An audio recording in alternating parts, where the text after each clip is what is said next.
জুবিন গাৰ্গৰ মৃত্যুত শোকস্তব্ধ ৰাজ্যবাসী।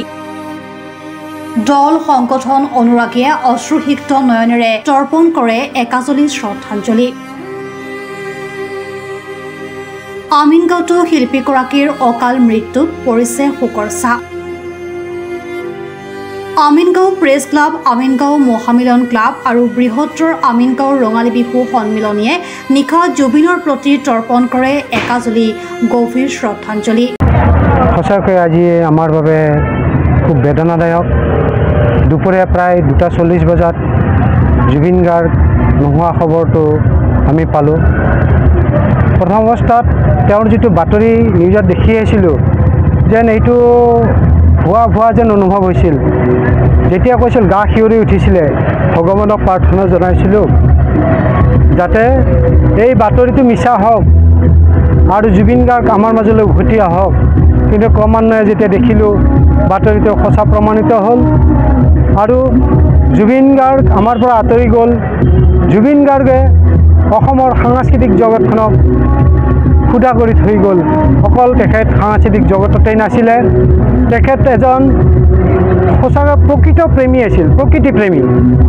মই অলপতে দেখিছিলোঁ যেতিয়া দীঘলী পুখুৰীৰ পাৰত গছবিলাক কাটিবলৈ লৈছিলে, তেখেতে যিটো হাৰত প্ৰতিবাদ কৰিছিল হয়তো তেখেতৰ প্ৰতিবাদতেই সেই গছবোৰ কাটিবলৈ নোৱাৰিলে।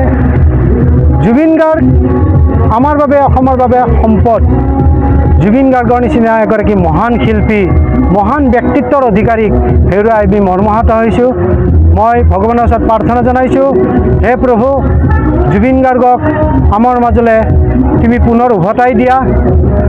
জুবিনক অবিহনে আমি সঁচাকৈয়ে আমাৰ বাবে আমাৰ অন্তৰাত্মাই কেতিয়াও শান্তি নাপাব। সেয়ে তোমাৰ ওচৰত, তোমাৰ শ্ৰীচৰণত আমি সকলোৱে প্ৰাৰ্থনা জনাইছোঁ। আমিনগাঁৱৰ পৰা মিতালী দাসৰ ৰিপৰ্ট, প্ৰাত টাইম ডিজিটেল। অসমৰ সংবাদ জগতখনৰ বাবে এক সুখৰ খবৰ। আপোচবিহীন ৰাইজৰ কণ্ঠ সাপ্তাহিক কবচ পুনৰ এবাৰ অসমৰ ৰাইজৰ মাজলৈ। স্বত্বাধিকাৰী প্ৰণীতা কলিতাৰ দ্বাৰা প্ৰকাশিত আৰু আপোচবিহীন একাংশ নপুৰণি অভিজ্ঞতাপুষ্ট সাংবাদিকৰ দ্বাৰা প্ৰচাৰিত তথা eco printing press, Guwahati Katabari গড়চুকত মুদ্ৰিত সাপ্তাহিক কবচ এতিয়া অসমৰ বিভিন্ন প্ৰান্তত উপলব্ধ। আমাৰ ঠিকনা মুখ্য কাৰ্যালয় অসম ফৰেষ্ট স্কুল, হৰি মন্দিৰ পথ, গুৱাহাটী আৰু উপ কাৰ্যালয় কলিতা মাৰ্কেট, বিজয়নগৰ, কামৰূপ, অসম।